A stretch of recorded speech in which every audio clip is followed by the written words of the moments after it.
Estamos acá con Tatiana Mazú, realizadora de documental experimental, montajista, artista visual, que está ahora estrenando la película Todo documento de civilización, un trabajo sobre la desaparición forzada de Luciano Arruga y la violencia policial y estatal. Ella también es realizadora de otras películas como El estado de las cosas, Río Turbio, Caperucita Roja, todas muy interesantes. Y es integrante de los colectivos Antes Muerto Cine, Rata, y la reciente creada Asamblea de Cineastas por Palestina. Estamos junto con Gaby Jaime, documentalista también acá de la casa, y vamos a conversar con Tatiana sobre su película y sobre todo su trabajo. Bienvenida, ¿cómo estás, Tatiana? Hola, Viole, hola, Gaby. Hola. Gracias por la invitación. Bienvenida. Bueno, un poco queríamos aprovechar esta conversación. Estás acompañando ahora el estreno de Todo documento de civilización y bueno, por ahí contarnos un poco cómo surge el proyecto, cómo empezó a nacer esta idea. Bien.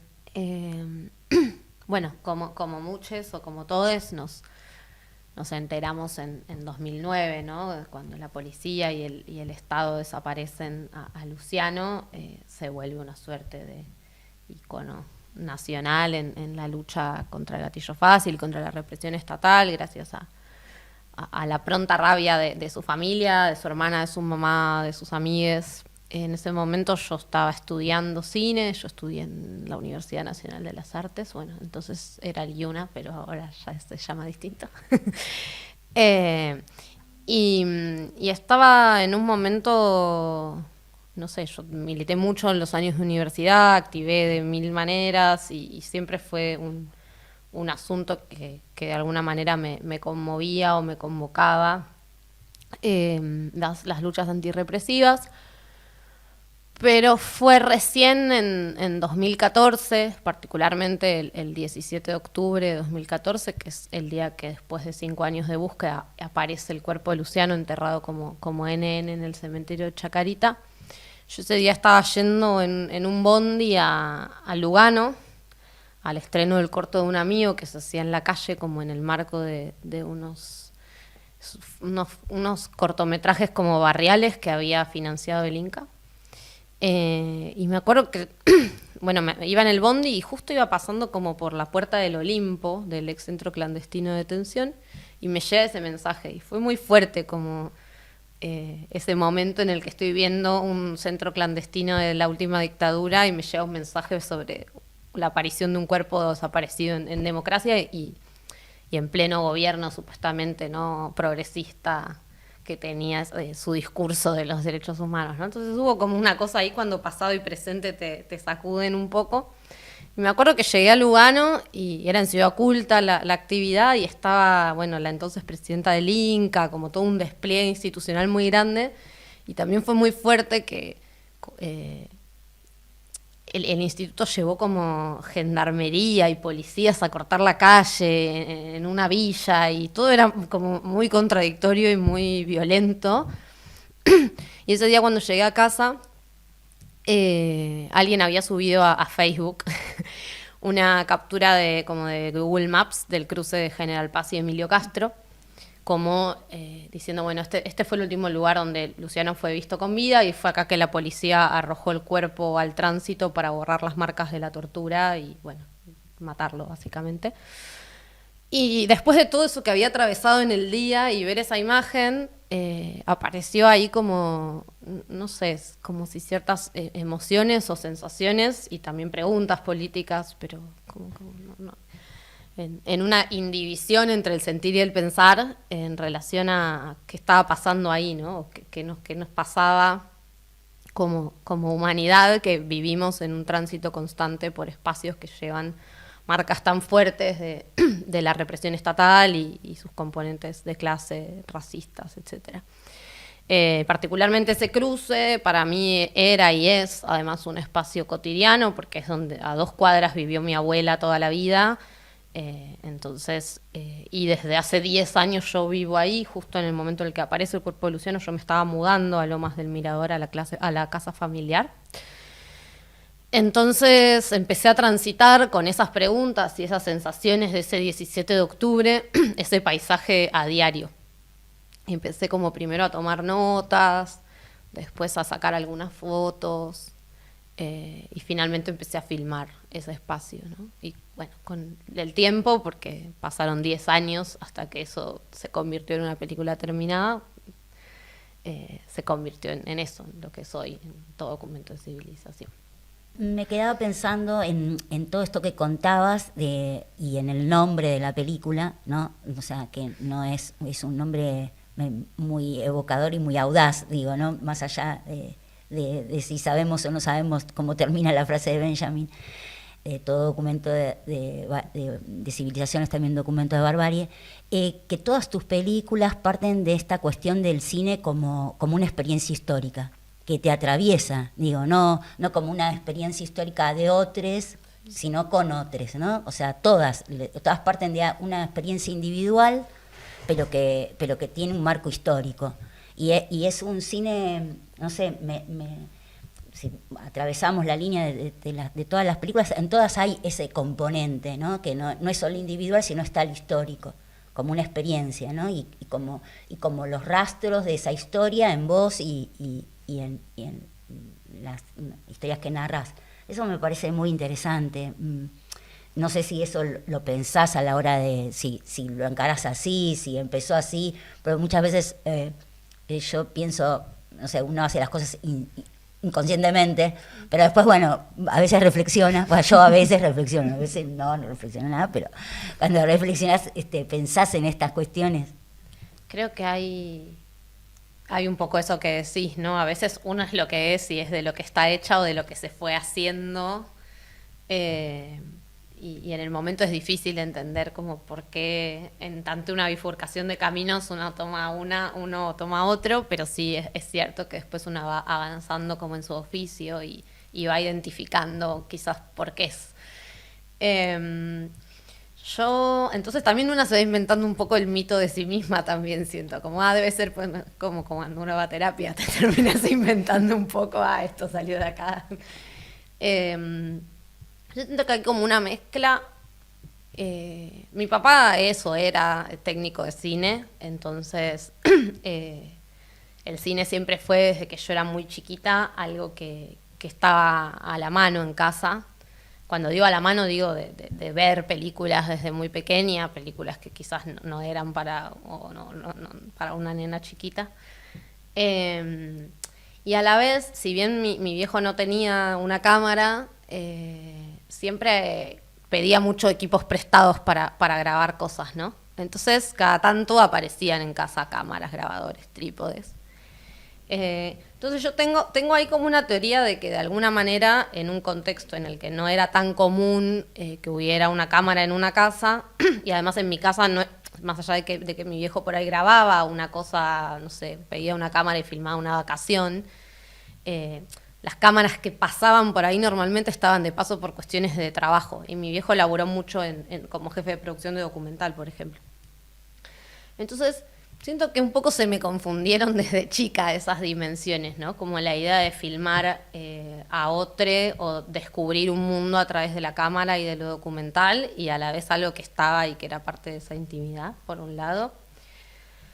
Después creo que cuando yo entré a estudiar cine más o menos en 2008, y entre 2010 y 2012 fui parte como muy activamente del movimiento estudiantil y de lo que fueron las tomas en las universidades de Buenos Aires en ese contexto. Viví muchos meses acá cerca dentro del rectorado del IUNAM. Y en ese contexto empecé a filmar. Yo no sé si hasta ese momento tenía tan claro que me interesaban otras formas que estaban más cercanas a la contrainformación o a los cines más militantes hasta esa experiencia. Pero sí, yo también llevaba toda una vida como de hacer collage y de dibujar. Fui siempre como una nena muy con ese tipo de inquietudes. Creo que todo eso se fue como un poco mezclando. Y finalmente, cuando yo estoy terminando de estudiar cine, bueno, en realidad no terminé nunca la carrera, pero cuando fui dejando de estudiar cine hacia 2015... Dejando de estudiar cine para empezar a hacer cine. Un poco me había aburrido de estar sentada en el aula.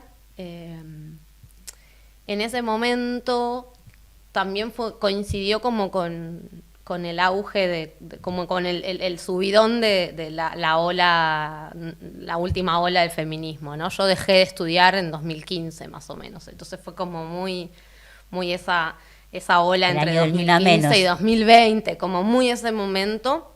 Entonces yo siento que eso también de alguna manera terminó de configurar ciertas cuestiones que hacen como a ese casi lugar común, que es decir que lo personal es político. Y creo que eso me animó como a la posibilidad de estar adentro de mis películas, de diferente manera, pero creo que un poco todo eso, o sea, como que yo llegué ahí ya teniendo una experiencia militante detrás, y creo que eso se mezcló y generó esta deformidad que soy. Creo que hay algo de eso. Hoy me es como inevitable, me sale así también. Claro. Sí, igual también hay algo, es personal, es todo este recorrido que decís, pero también tu recorrido militante, incluso en en las otras también, pero en esta película, digamos, hay un componente de clase, digamos, que es importante, un componente, una mirada sobre el racismo y una toma de posición, y eso me parece que no es una mirada indulgente ni de observación, ¿no? Hay una mirada como... Sí, y a diferencia también de otras miradas también que parten más de experiencias incluso subjetivas y personales, Claro. Toma la dimensión política e histórica de una forma muy fuerte, porque también hay también todo, digamos, Sí. una corriente, quizá hay un cine más subjetivo, pero que se queda en esa mirada intimista o esa mirada para adentro, entonces... Está muy bueno la forma en que vos encontrás, que también hay otros realizadores que van por ese lado, pero que llega también de una forma muy potente. Sí, yo creo que hay algo, bueno, gracias. Creo que hay algo como generacional también. No sé, yo tengo 36 años y creo que hay algo generacional de muchas personas de mi edad y más chicas incluso, con la posibilidad de hacer una película con lo que tienen al lado, ¿no? Sobre todo gente incluso más joven que yo, que sí, o lo veo mucho en mis alumnos, en la gente que estudia conmigo y demás, esa posibilidad de acceder como a materiales del orden de lo íntimo con cada vez mayor facilidad, que por un lado está buenísimo, pero por el otro lado es, bueno, cómo poner eso, cómo construir sentido a partir de eso, o sea, me encanta esa posibilidad de hacer cine con lo que tenemos al lado, que lo material sea cada vez menos un impedimento para pensar el mundo a través de la imagen y a través del sonido, pero a mí sí me importa profundamente cómo esas imágenes se insertan, ¿no? en una sociedad como esta, digo, como la capitalista, básicamente. Entonces, hay algo ahí que... Y también yo pasé por varias experiencias de colectivos contrainformativos. Yo milité muchos años en Silbando Embas, por ejemplo, y tengo mucho cariño a los compañeros. Pero también yo encontraba límites ahí, en ese tipo de experiencias. O sea, me parecieron... me eran muy formadoras, aprendí muchísimo. A mí me hizo muy bien y aprendí mucho estando en un contexto donde también había experiencias de sindicalismo combativo bastante fuertes, como hubo en cierto periodo entre 2010 y como esa década. Pero también yo encontraba como límites a ciertas preguntas que yo me hacía que tenían que ver más con la narración, con cómo contar historias, con la forma, con trascender la información. Yo también sigo sintiendo que a veces la información no es suficiente, o que a veces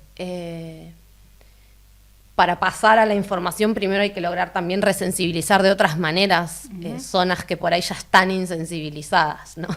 Sí. Entonces eso a mí me preocupa bastante. Sí, yendo, digamos, a esto que vos decís, se puede ver claramente en tu película, ¿no? En distintas formas que vos trabajás en todo documento de civilización, cómo transmite también mucho también desde lo sensorial. Un elemento muy importante en la película es la voz de Mónica, y también tiene un tratamiento muy particular de cómo podemos escuchar la voz y poner la atención en la voz sin tener ninguna imagen que la interrumpa, solo la vemos al final en un archivo. Y bueno, eso también es toda una búsqueda y una apuesta tuya. Y también un poco yo cuando la vi y vi esa búsqueda también la relacioné un poco con Río Turbio, de cómo tomás las voces de las mujeres y priorizás sobre todo ese protagonismo de la voz. Un poco, si querés contarnos un poco, ¿no? Cómo trabajas eso, cómo pensás esa idea, y también en particular, ¿no? Este encuentro que tenés con Mónica, que quizás más que una entrevista es una conversación muy buena que tiene, muy cercana. Bueno, contanos algo. Bueno, en relación a lo que señalás, sí, Río Turbio y Todo Documento de Civilización son dos películas que en un momento estuvieron abiertas al mismo tiempo, digamos. Entonces hay muchos puentes posibles de conexión. De hecho, lo que sucedió es que yo empecé a hacer Todo Documento de Civilización, como les decía, primero como notas, como algo muy que vos decías de recolección, en 2014, pero entre medio, entonces ya había cuestiones que tenían que ver con pensar en trabajar sobre la conversación fuera de campo, o ciertas cuestiones que para mí tiene la película más centradas en pensar el paisaje, como cierta dimensión más geográfica o más incluso geológica, incluso arqueológica del paisaje, de una manera poética, pero en relación a eso al fin y demás, que yo empecé a pensar en eso en relación a Todo Documento de Civilización, ¿no? Porque en ese momento, cuando veo esa imagen, aparece primero una intención de una película, quizás, no sé, yo en ese momento estaba leyendo y viendo bastante, hace 10 años, no sé, Farocchi, como gente que estaba un poco obsesionada con pensar la imagen del poder y las tecnologías de vigilancia y esas cuestiones. Pero en el medio eso se fue desarmando y algo queda en la película, pero de una manera muy diferente, ¿no? Y en el medio, hacia 2017, yo seguía haciendo Todo Documento de Civilización a velocidad de tortuga con mis compañeros. Y entre medio empecé a recolectar cosas para otra película, que ninguna tenía dinero, entonces iban avanzando cuando se podía, cuando estaba desempleada o a contraturno del trabajo, o los fines de semana. Y justo apareció una plata para filmar Río Turbio, cuando Río Turbio todavía era muy incipiente. Y era un premio que además me obligaba a hacer la película muy rápido. Entonces, como ciertas preguntas o investigaciones en relación a las formas de narrar y al sonido particularmente, que habían aparecido como inquietudes en todo documento, en el proceso de escribir o de grabar cositas para Todo Documento, finalmente logré ponerlas en práctica concreta primero en Río Turbio y luego después terminé Todo Documento de Civilización. Te hago una consulta. La entrevistaste a Mónica, que es la mamá de Luciano, antes incluso que las entrevistas Río Turbio. Sí, porque la conversación con Mónica es de 2018 y las conversaciones que hacen a Río Turbio son de 2019. Como un año de... No, La conversación con Mónica es de enero de 2019 y las de Río Turbio son de junio, o sea, es el mismo año. Hay algo ahí muy de ese momento. Y yo venía pensando varias cosas, que algunas tenían que ver con desplazar. En primer lugar, a mí, no sé si les pasa, pero a mí me pasa que vengo muy sobresaturada de imágenes, o sea, y cada año que pasa estoy más abrumada y me vuelve más loca el sinsentido de la cantidad de imágenes, y además en circulación en las redes sociales donde vale lo mismo. Parece un genocidio que un gatito, Sí, la yuxtaposición, los hay algo sentidos de que ese montaje. Ese montaje, Totalmente. pero a la vez es un montaje donde todo Tremendo, vale igual. que me pone mal, básicamente. Yo creo que esa yuxtaposición es lo que te pone mal. Sí, totalmente. Tremendo. Ese montaje involuntario de la existencia visual contemporánea. Entonces, entre medio de todo eso, yo empiezo a desplazarme al mundo del sonido. Empiezo a decir, bueno, frente a eso, ¿qué nos habilita la dimensión sonora? Que yo sigo pensando que tiene, en primer lugar, está mucho menos trabajada, digo, a nivel intelectual, a nivel formal, digo, es algo que siempre nuestra sociedad va hacia lo visual primero. Y había algo también a mí de esa ignorancia en la que yo me sentía con respecto a la dimensión sonora que me empezó a resultar extractivamente creativa, como decir, bueno, de esto sé menos, entonces voy hacia ahí. Y a la vez me empezó a pasar que hay algo de la escucha como práctica, y que yo también la entiendo un poco ligada a ciertas prácticas como más del feminismo y demás, que a mí me empieza a interesar como el tiempo que propone sentarse a escuchar a alguien, incluso más que entrevistarlo, ¿no? Como conversar, tirar un disparador y escuchar. Y cómo trasladar algo de eso al cine, ¿no? Correr lo sonoro en primer lugar en muchos casos frente a la imagen, como esas cosas me empiezan a interesar bastante.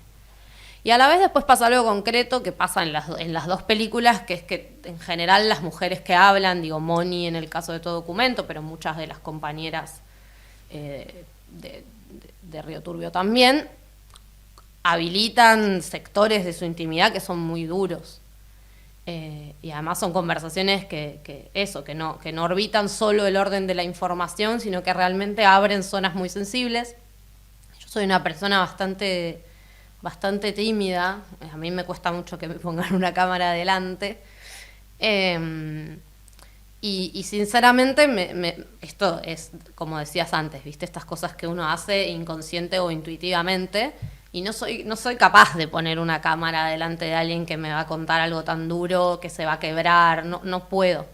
Después fui pensando, ¿no? Como estas cosas de que la cámara tiene una adelante y una atrás, y de que en cambio una grabadora de sonido es... Ay, perdón, golpeé el coso.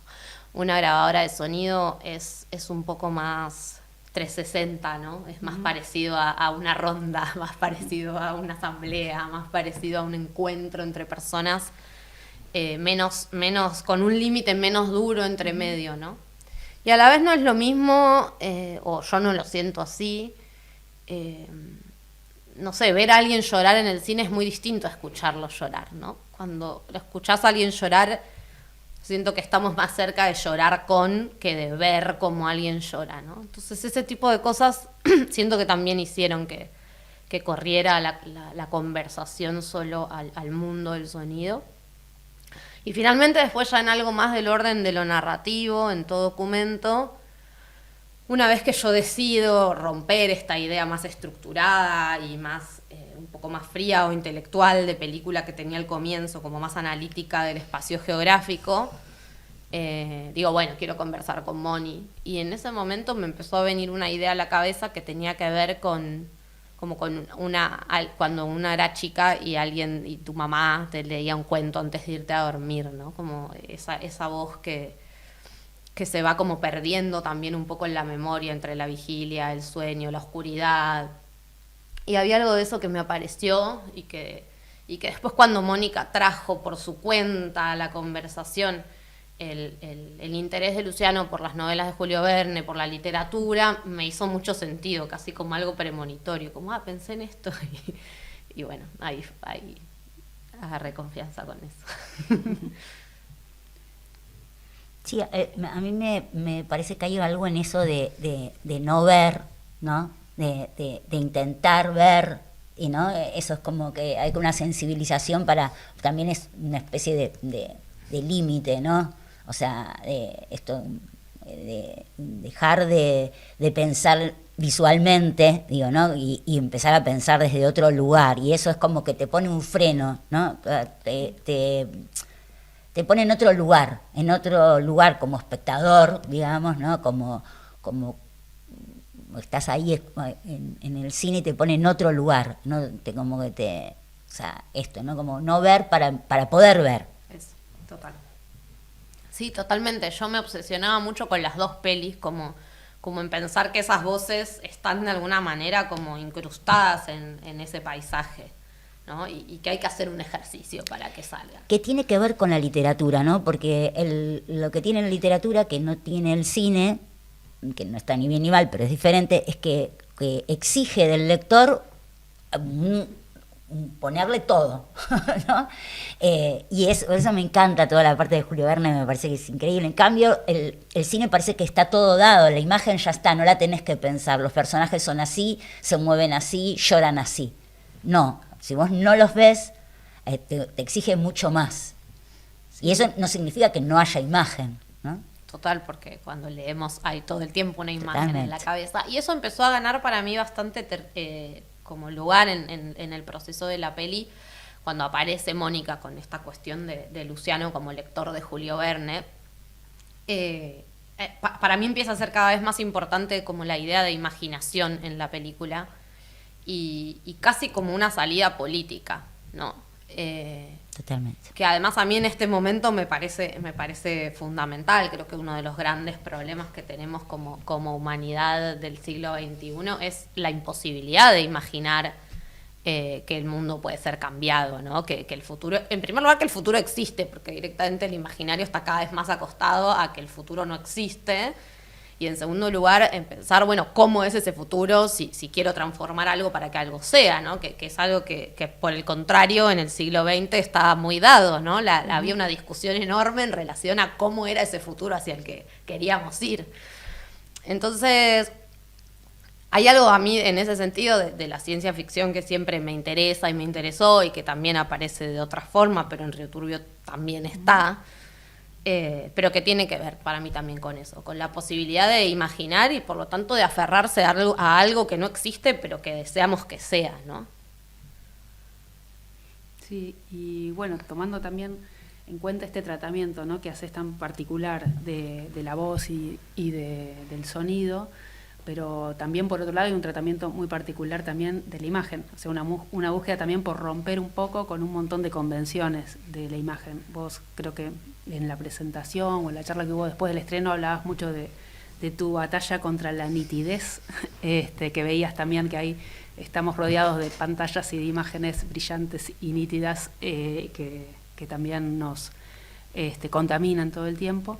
Y la película también tiene como un lenguaje y un cambio, o sea, hay una propuesta donde empieza esa observación de un lugar geográfico, que es este cruce donde fue, digamos, simulado un accidente para tapar la tortura y asesinato de Luciano, y cómo observarse ese lugar con un mecanismo especial, ¿no?, que usaron y cómo tiene un tratamiento ruidoso, oscuro, rugoso, y cómo eso después va cambiando en la película. Bueno, también si querés contarnos un poco de esa elección, esa búsqueda. Yo creo que de las primeras notitas que hice en 2014, 2015, por ahí, una era eso, que para mí la película era oscura y poco ruidosa y poco nítida. En ese momento era una intuición o quizás era más un estado de ánimo, digamos, ¿no? Como de imaginar la noche en ese espacio, esa noche en la que Luciano fue abducido por la policía, esa oscuridad propia del aparato represor del Estado. Digo, había algo que era inherente, digo, la película iba a partir de una oscuridad. Pero luego, a medida que iba pasando el tiempo y de que me senté a conversar con Fran, mi compañero que hizo la foto de la peli, me di cuenta de que eso también tenía una dimensión estética que iba muy de la mano de algo que era del orden de lo político y que tenía que ver con lo de Benjamin, ¿no? Yo en ese momento empecé a pensar en esto, ¿no? Cuando en tesis sobre el concepto de historia dice, bueno, todo documento de civilización es a la vez un documento de barbarie, establece una suerte de simultaneidad, ¿no? Como si hubiera un positivo de la realidad y una imagen en negativo de esa misma realidad que la otra oculta, ¿no? Entonces estaba como pensando en esta cosa de las capas o de las ambivalencias. Y ahí fue que conversando con Fran propuso filmar el cruce de avenidas a través de un vidrio muy grande. Es como un vidrio, sí, lo tengo en casa. Un vidrio de 2 metros por 1 metro que llevábamos ahí al cruce, era todo un poco extraño. A la vez el vidrio nos permitía estar filmando en una situación, o sea, ahí está lleno de policías siempre todo el tiempo. Y el vidrio también servía un poco como excusa, porque para los policías éramos unos raritos que estábamos con un vidrio. ¿Qué hacen estas personas a las 4 de la mañana acá en Lomas del Mirador, en mitad de la General Paz? Y eso nos permitía poner un montón de excusas durante el rodaje. Pero sustancialmente estaba esta cuestión, ¿no?, de una imagen que también contiene otras imágenes que a simple vista no podemos ver. Entonces, bueno, qué podemos hacer para que el cine nos habilite esas otras capas que no estamos viendo. Y empezamos a jugar con ese vidrio empañado que generaba también reflejos de la parte de atrás de cámara, de lo que había detrás nuestro, que convertía las luces de los autos como en una suerte de fantasmas.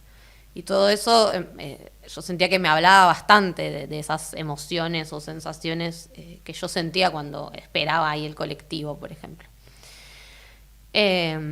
Después con los años, porque esto fue un proceso muy largo, en ese momento la superproducción de imágenes y este encadenamiento a las redes sociales no era tan fuerte como el que tenemos ahora, pero eso fue empeorando, fue empeorando a alta velocidad en estos 10 años. Entonces cada vez me empezó a pasar más esto de además enojarme con cierta idea de nitidez. Empezar a ver que todo se ve igual, ¿no? Que hoy en día gran parte del cine mainstream, por ejemplo, se ve casi igual que una publicidad, no sé, como, hay algo de esa superficie, como la imagen como una superficie tan pulida que con el correr de los años cada vez me hacía más ruido. Entonces después pasamos a otra etapa en la que filmábamos mucho de noche o en la oscuridad, y con la cámara, con el ISO, con la sensibilidad muy, muy arriba. Entonces, por ejemplo, todo lo que comentaba Gaby de esas escenas con las ilustraciones de los libros de Julio Verne, en realidad están filmadas en la oscuridad, con el ISO muy, muy alto, como en 400.000, digo, también en los últimos años aparecieron cámaras cámaras accesibles, pero que permiten llegar a esos niveles, y a mí me empezó a interesar como usarlas mal, entre comillas, y ver qué pasaba. Muy, muy buena. Y ver qué pasaba, ¿no? Y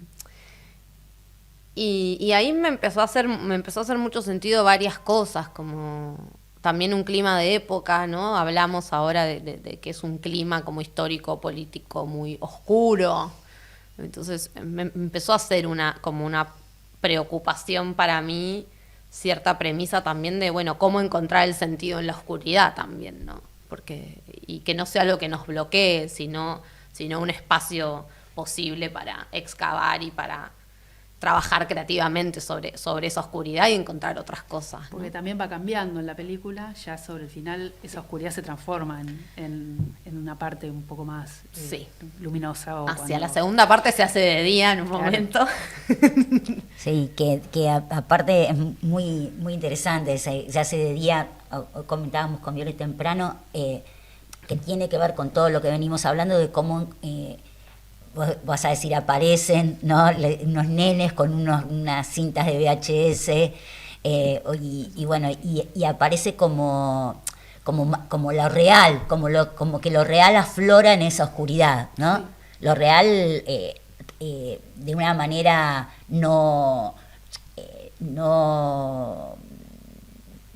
quiero decir ficcionada, de una manera así, espontánea, aparece lo real, irrumpe, esa es la palabra, irrumpe lo real en esa oscuridad. Eso me re gustó. Qué bueno. Sí, eso fue increíble, porque eso está filmado en una de las marchas por Luciano, que se hacen todos los 31 de enero en Lomas del Mirador. Y cuando llegamos a la plaza Luciano Arruga, que es la plaza que está frente al barrio donde vivía Luciano, de repente estaban todos esos niños jugando con VHS. Y era, ¿qué es esto? Con cinta magnética, rarísimo.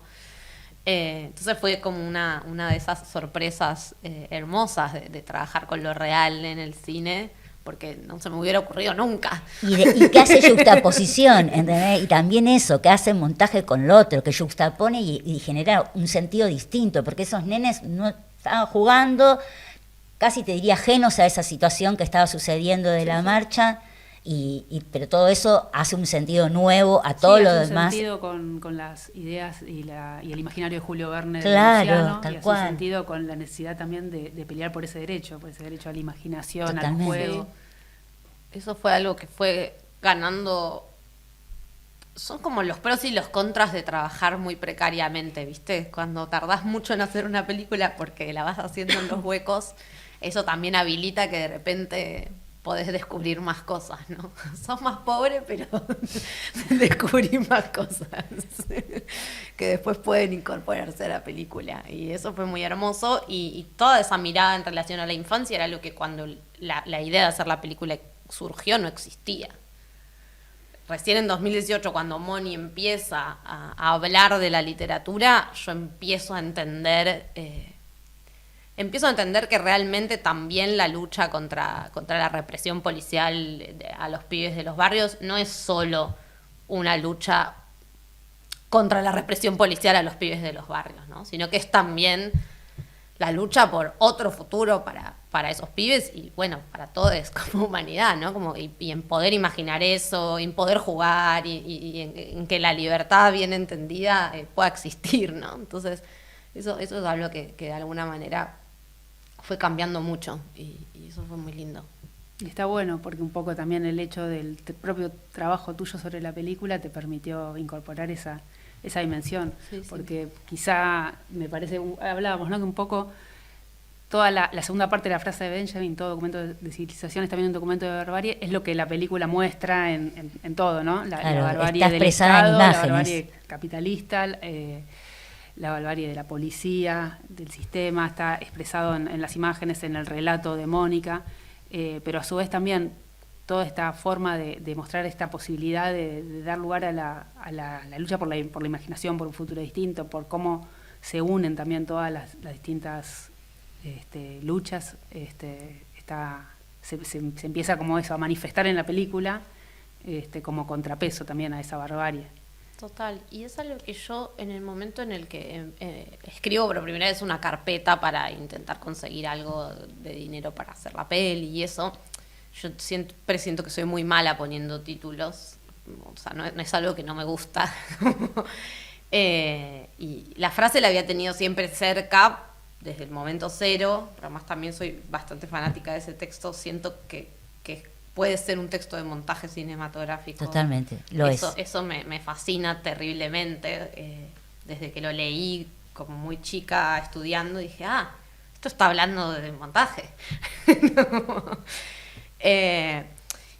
Pero y le puse la mitad del título en un primer momento de una forma muy, no sé, había que poner un título, ¿viste? Tenés que presentar. No ibas a poner toda la frase, claro. Toda la frase era un montón. Era un montón. Pero que quede abierta.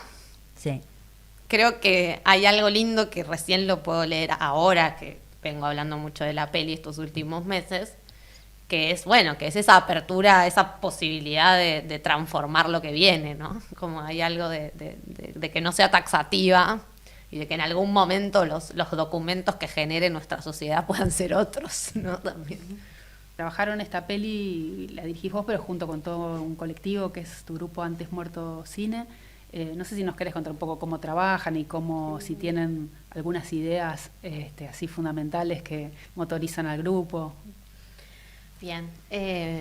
Sí, Antes Muerto, creo que un poco lo dije brevemente antes, pero bueno, nosotros estudiamos todos en el ex-UNA, actual UNA, estudiamos artes audiovisuales ahí.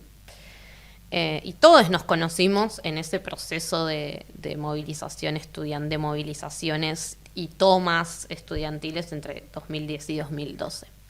Entonces nos conocimos en un contexto que para nosotros fue fundante, conocernos en asambleas, empezar a filmar porque nos encontrábamos en una comisión de la asamblea y empezar a usar las cámaras desde ese lugar y no desde otro. Y entonces los primeros años después de eso nos íbamos ayudando o acompañando en los diferentes proyectos que cada uno tenía, de una forma muy de una cierta reciprocidad que en ese momento era, bueno, estamos estudiando, nos ayudamos. Pero yo creo que lo lindo de alguna manera fue que con el correr del tiempo nos dimos cuenta de que eso lo podíamos seguir haciendo, de que no era algo que hacíamos solo porque estábamos estudiando y no teníamos otras posibilidades, sino que podíamos seguir eligiendo hacer cine así. Y así fue. Y primero Antes Muerto Cine fue una suerte de invento para cuando yo era muy chica, hicimos un documental mientras estudiábamos, que era El estado de las cosas con Joaquín, y había que inventarle y lo mandamos al Festival de Mar, teníamos 22 años, no sé, lo mandamos al Festival de Mar del Plata, no sabíamos ni qué era casi el Festival de Mar del Plata y quedó. Y entonces había que inventarle una productora porque quedaba medio mal. Y entonces en ese momento nos pusimos a hacer un ping-pong y de palabras, frases y cosas, y entonces en un momento surgió, ya ni me acuerdo por qué, surgió el Antes Muerto, hicimos como una lista muy larga de antes muerto qué, y todas las cosas que no queríamos ser. Y ahí quedó el título, que en ese momento tenía un logo que era un perro que estaba muerto, se había sacado el collar y nada, estaba muerto antes que ser mascota. Entonces, así surgió casi como un juego de niñes, pero con los años eso se fue sosteniendo y sosteniendo y sosteniendo, y ahora ya debe hacer, sí, casi 7 años que sí el trabajo, esa conciencia, y en un momento dijimos, esto que estamos haciendo es trabajo colectivo y vale la pena reconocerlo como tal y profundizarlo. Y nosotros somos bastante, varios venimos de experiencias de diversos tipos de activismos, de militancias, y eso también ha hecho que uno incorpora también sus disciplinas, ¿no? de esos mundos. Y nosotros nos juntamos todas las semanas, 6 horas, un día a la semana,